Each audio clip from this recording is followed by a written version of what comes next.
Bonjour à toutes et à tous, je suis heureuse de vous retrouver dans un nouvel épisode du Early Music Podcast, produit par le REMA à destination des professionnels du secteur de la musique ancienne. Je suis Flora Cross et cet été nous partons pour la France le temps de quelques épisodes. Aujourd'hui, nous allons parler transition écologique et développement durable dans le spectacle vivant. Le REMA est déjà familier des enjeux du développement durable dans les festivals et chez les organisateurs de concerts, après avoir organisé plusieurs ateliers sur le sujet ces dernières années. Le réseau passe aujourd'hui à la vitesse supérieure et commence à s'interroger de manière plus approfondie sur la démarche à suivre en tant que réseau regroupant à la fois des programmateurs et ensembles, mais aussi des labels, conservatoires ou instituts de recherche. Comment accompagner le secteur de manière globale dans sa transition écologique et les initiatives individuelles de ses membres? Comment favoriser un environnement de performance plus durable et pérenne? Comment inciter ses membres à aborder ces questions et à passer à l'action de manière coopérative? De nombreuses questions se posent et vont être abordées au sein du réseau dans les mois qui viennent. Pour engager la discussion aujourd'hui, nous avons le plaisir d'accueillir Sophie Lanotte et Nathalie Moine. Elles se sont associées pour concevoir un livre blanc traitant de la relation entre spectacle vivant et transition écologique et sociale. Autour de cette question, comment les acteurs du spectacle vivant peuvent-ils contribuer à construire un monde plus juste et plus durable? Cet épisode fait suite à la conférence qu'elles ont tenue sur le spectacle et le vivant lors de l'événement New Deal 2021 le 2 juin dernier. Elles reviennent pour nous sur leur démarche et les conclusions de leur entreprise.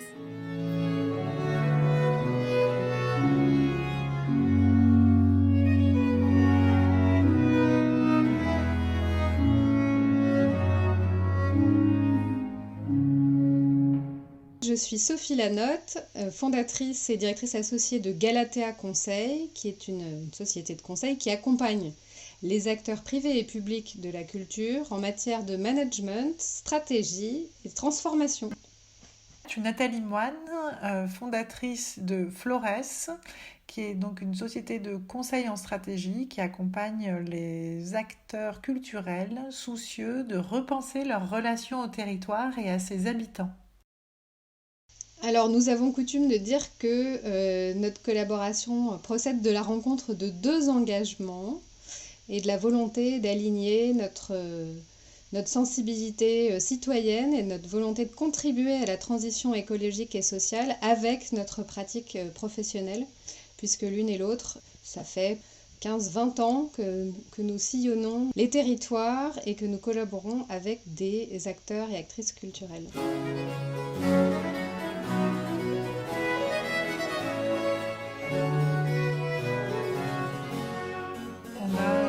Choisi de se poser une question qui est celle de la relation entre le spectacle et le vivant, puisque à l'heure de l'Anthropocène, l'idée de spectacle vivant revêt une dimension nouvelle, à savoir que si le vivant est menacé, qu'en est-il du spectacle vivant justement?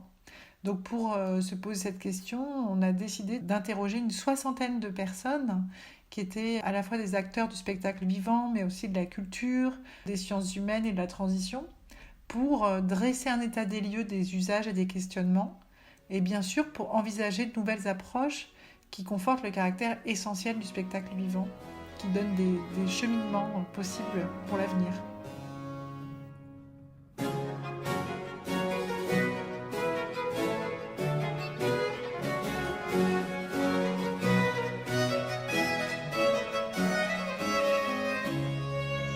Notre propos aussi, c'était de parler de trajectoire plutôt que de directive. La préoccupation qui est à l'œuvre derrière ce livre blanc, c'est certainement pas de dire aux acteurs et aux actrices culturelles qu'il existe des recettes toutes faites, puisque la transition, c'est un processus de transformation au cours duquel un système passe d'un régime d'équilibre dynamique à un autre. C'est bien ce processus qu'il nous faut vivre et traverser tous ensemble. On sait ce dont on ne veut plus, mais on ne sait pas encore bien quelle est notre destination. Voilà. Pour autant, il faut quand même cheminer pour conduire le changement et reconnecter le vivant au spectacle. Nous sommes pénétré de cette conviction que la transition, ça peut être un chemin, des chemins joyeux. Le règne de la contrainte peut-être, mais créatrice, si on veut vraiment employer le mot de contrainte. Mais voilà, nous on retient plutôt le terme de joie.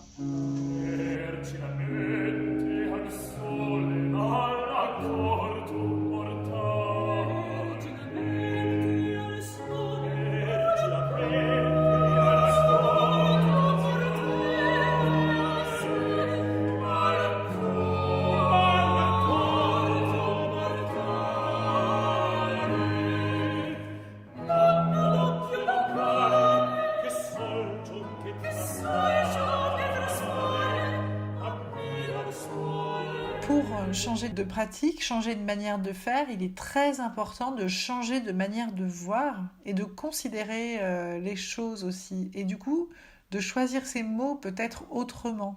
Selon qu'on parle de démocratisation culturelle ou de démocratie culturelle, on ne dit pas exactement la même chose. En effet, les droits culturels qui viennent élargir vraiment la notion d'excellence culturelle désignent l'idée de donner à chacun, chacune la possibilité de prendre part à la vie culturelle. Dès lors, la notion de public devient un petit peu restreinte par rapport à celle d'habitants. On pourrait aussi bien sûr parler de personnes tout simplement, parce qu'un public ne constitue parfois que 10% des habitants. C'est un petit peu dommage de choisir de s'adresser à seulement 10% des personnes qui vivent sur un territoire. C'est pourquoi la notion d'habitant ou de personne se veut plus globale, plus enveloppante, voilà, et s'adresser à l'ensemble des personnes qui vivent sur un territoire. Toutes ces réflexions-là nous invitent à revisiter des conceptions qu'on peut avoir et notamment des oppositions qu'on peut se formuler et qui sont en vérité assez artificielles, qui sont des constructions, mais qu'on peut tout à fait déconstruire. Quand on parle de dichotomie, par exemple, en biologie, on parle vraiment de deux faits opposables. C'est-à-dire que si on prend l'exemple, par exemple, de vertébré et invertébré, on est soit l'un, soit l'autre. Là, en l'occurrence, pour nous, si on parle de responsabilité ou de liberté, de droit culturel ou d'excellence, de local ou de global, si on parle, par exemple, on pense au circuit court, au rayonnement international, on n'est pas de l'ordre des dichotomies, on est dans l'ordre des dualismes qu'on peut dépasser et à partir desquels on peut tricoter quelque part chacun notre propre trajectoire en allant piocher certains aspects dans la responsabilité, d'autres dans la liberté, d'autres dans les droits culturels, dans l'excellence, dans les circuits courts, dans le rayonnement international.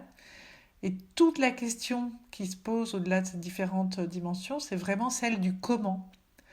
Comment est-ce qu'on peut s'inscrire en résonance et faire des préoccupations sociales et écologiques, comme le disait Sophie tout à l'heure, une source d'inspiration et de création. Comment est-ce qu'on peut prolonger le geste artistique par une réflexion sur la façon de l'adresser au monde ?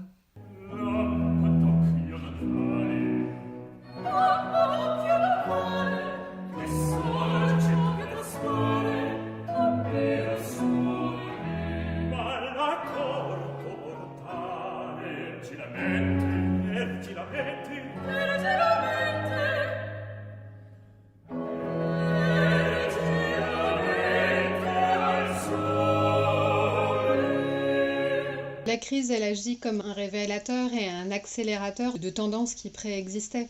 Bon, il y a un vrai point de bascule qui intervient en 2019 et c'est toutes ces marches pour le climat et ces hashtags aussi, pas seulement la dimension écologique, mais MeToo, Black Lives Matter. Donc c'est une dynamique qui est allée s'amplifiant, mais c'est sûr que les confinements successifs et la pandémie ont donné un coup d'accélérateur. À tout cela, le ressenti de l'urgence s'est fait de plus en plus pressant, mais son corollaire, et c'est ça que nous choisissons de retenir avec Nathalie, c'est le désir impérieux de tous et toutes de prendre part. Et au-delà de ces expressions citoyennes nouvelles et de plus en plus massives, le désir d'agir et d'agir en cohérence. Donc, cette dynamique, il faut absolument ne pas la laisser retomber, ce qui serait en plus assez désespérant. Et il faut travailler à lui donner forme. C'est pour ça qu'on parle de façonner des trajectoires. Il faut lui donner forme aussi dans notre secteur. car une intuition que nous avions préalablement à l'écriture à 4 mains de ce livre blanc et à l'enquête, c'était que non seulement le spectacle vivant doit faire sa part de la transition, mais que ce faisant, il contribuera à se sauver lui-même. Continuer à s'exonérer de penser les chemins de transition possibles au sein du spectacle vivant, ça n'est pas une perspective acceptable. Et ce serait, d'un point de vue plus politique, nous marginaliser et faire prendre un risque systémique à tout notre secteur et à tous les hommes et les femmes qui le composent.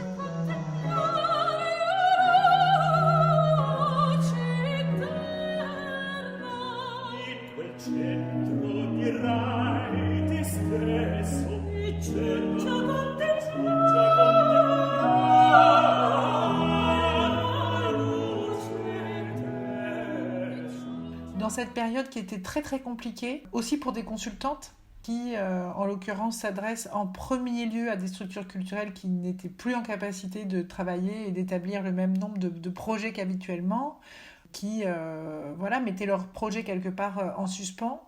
La situation était particulièrement préoccupante, particulièrement alarmante. Et à notre petite échelle, le fait de se rencontrer et de trouver un écho, une résonance, là c'est vraiment ce dont on parle tout au long de notre travail, mais on l'a d'abord vécu, de trouver une résonance, de ne pas se sentir isolé, mais au contraire, de partager ce sens-là, ces questionnements, ces réflexions, de les utiliser comme un lien, comme une ressource. Ça nous a permis très concrètement de rencontrer des gens qui partageaient ces valeurs, ces préoccupations, ces interrogations, d'élaborer avec eux des pensées, des idées, d'ensuite les partager avec un cercle beaucoup plus large de personnes. Et aujourd'hui, le Livre blanc, il continue sa route très largement au-delà de nos espérances.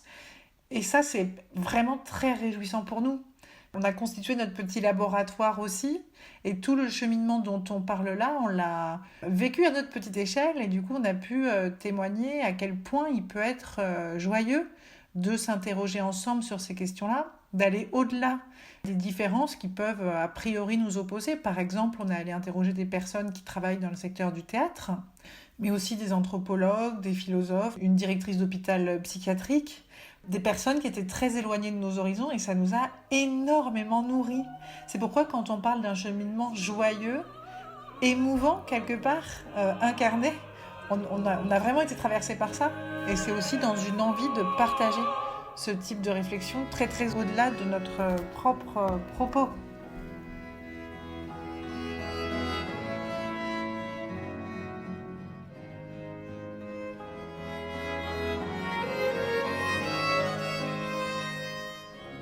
Quand on a interrogé les gens au départ, on pouvait se demander, est-ce que vraiment c'est le moment ?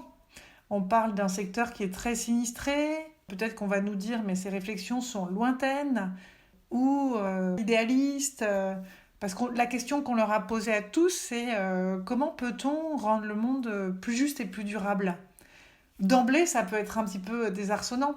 Et la très bonne nouvelle, c'est que tous partageaient cette question sincèrement. C'est-à-dire que ce n'était pas une question rhétorique ou des éléments de langage, ils avaient envie d'apporter des réponses sincères à cette question-là. Et ça, c'était vraiment particulièrement enthousiasmant. Quand à chaque fois, quand on commençait la discussion, on se disait, est-ce qu'on va sortir avec des éléments de réponse ou est-ce que ce sera des extraits de la prochaine brochure ? Et en vérité, je pense qu'on a réussi à aboutir à un partage sincère et du coup vraiment très, très riche de personne à personne. Io sono il sole, universal tesoro della terra e del cielo, che possessor immenso m'arrichisco allor più che più dispenso. C'est tout l'enjeu du passage de la prise de conscience individuelle à la prise de conscience collective.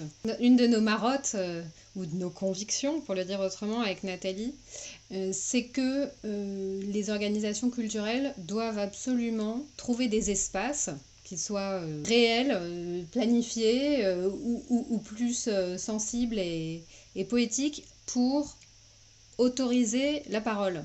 Et autoriser la parole, qu'on s'entende bien sur le sens des mots, ça n'est absolument pas donner la permission aux collaborateurs et aux collaboratrices de s'exprimer sur ces enjeux qui peuvent leur tenir à cœur, mais c'est leur permettre d'être auteurs et autrices d'une parole, de l'expression d'une sensibilité, d'une préoccupation, de pistes pour l'action, de réflexion sur l'ADN de leurs organisations, sur ce qu'ils ont envie de faire, sur le statut des artistes et des œuvres, sur une manière éco-responsable et éco-solidaire de mener un projet artistique, culturel et de transition.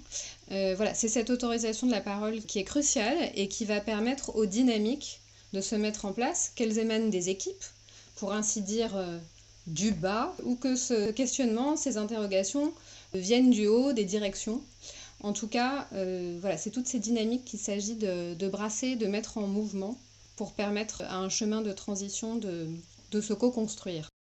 Justement, comme il s'agit de préoccupations qui appartiennent autant à la sphère de l'intime que du collectif, on est tous égaux devant ces sujets-là. Et du coup, ça permet de penser les sujets de façon réellement transversale et quelque part de rebattre les cartes au sein de l'organisation, de faire en sorte que des personnes qui sont peut-être pas les plus valorisées ou les plus impliquées, engagées dans le projet d'un établissement, puissent le devenir à ces endroits-là, dans ces espaces de parole-là. Donc c'est aussi un espace, quand on se disait que c'est un cheminement qui peut être joyeux et une source de création, ce qui est intéressant, c'est que ça l'est pour chacun, où chacun peut se révéler aussi dans ces réflexions-là et se positionner autrement au sein de l'organisation. Donc ça, c'est vraiment un vecteur de transition aussi pour les personnes qui travaillent au sein des organisations.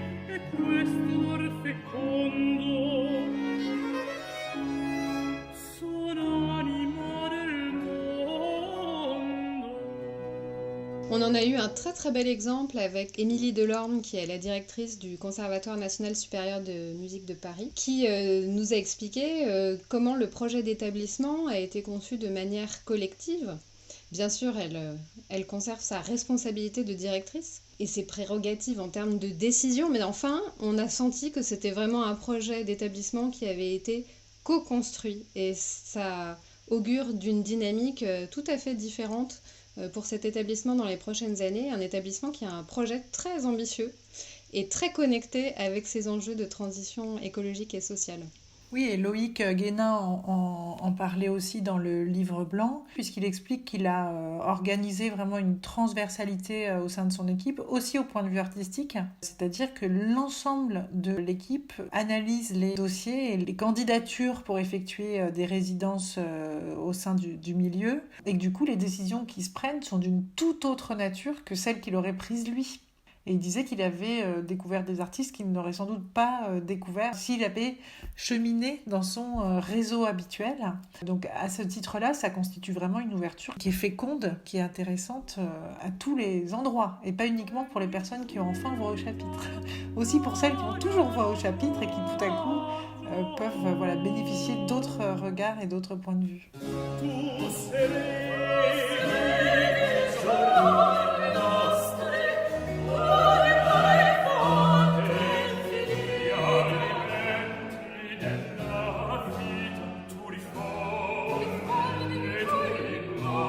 Dans le secteur qui est éminemment artistique et mu par cette sensorialité, c'est vraiment particulièrement important. On est d'abord nous, des vivants, qu'il faut écouter, qu'il faut entendre.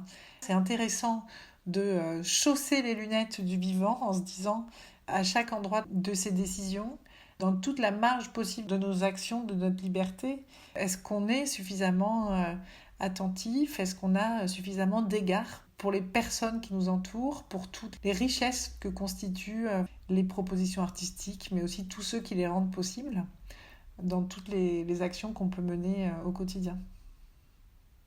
Conduire cette transition et ces changements, finalement, c'est très très proche du processus créatif et artistique. Nous ne sommes pas les moins bien outillés, nous, artistes, techniciens, techniciennes, équipes administratives, parce que nous tolérons l'incertitude, enfin, c'est le propre de la création. En tout cas, sachons nous le rappeler. On s'embarque pour des créations sur des idées, des pitchs, mais sans savoir ce qui va, en fin de compte, être produit et montré sur scène. Donc c'est le même cheminement qui nous est demandé de faire, avec quelques variantes, il est vrai, mais le thème est le même. Si, si, c'est corra, la terra s'abbona, si tacino i poli, si corra, si voli, si corra, si voli, s'abboni, si tracino i poli, si corra, si corra, si voli.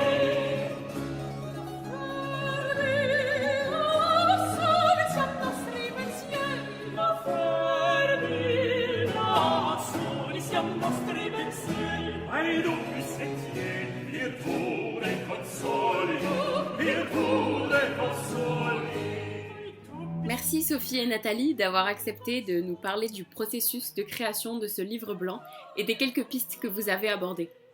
Si vous souhaitez en savoir plus, vous inspirer des bonnes pratiques et trouver des conseils pour aborder la transition écologique et sociale dans votre pratique professionnelle, je vous invite à consulter ce livre blanc intitulé « Le spectacle et le vivant », 20 propositions pour contribuer à la transition écologique et sociale, ou encore à parcourir le programme de New Deal 2021 pour découvrir d'autres contributions sur le sujet de la transition écologique et de la mobilité des artistes. Cet été, le Allez Musique Podcast fait un tour en France. Je vous invite, si ce n'est pas déjà fait, à écouter l'autre épisode français de cette série, où Denis Verdier-Magniot, directeur du développement culturel du Château de Versailles, présente ce monument emblématique du patrimoine français et sa programmation culturelle.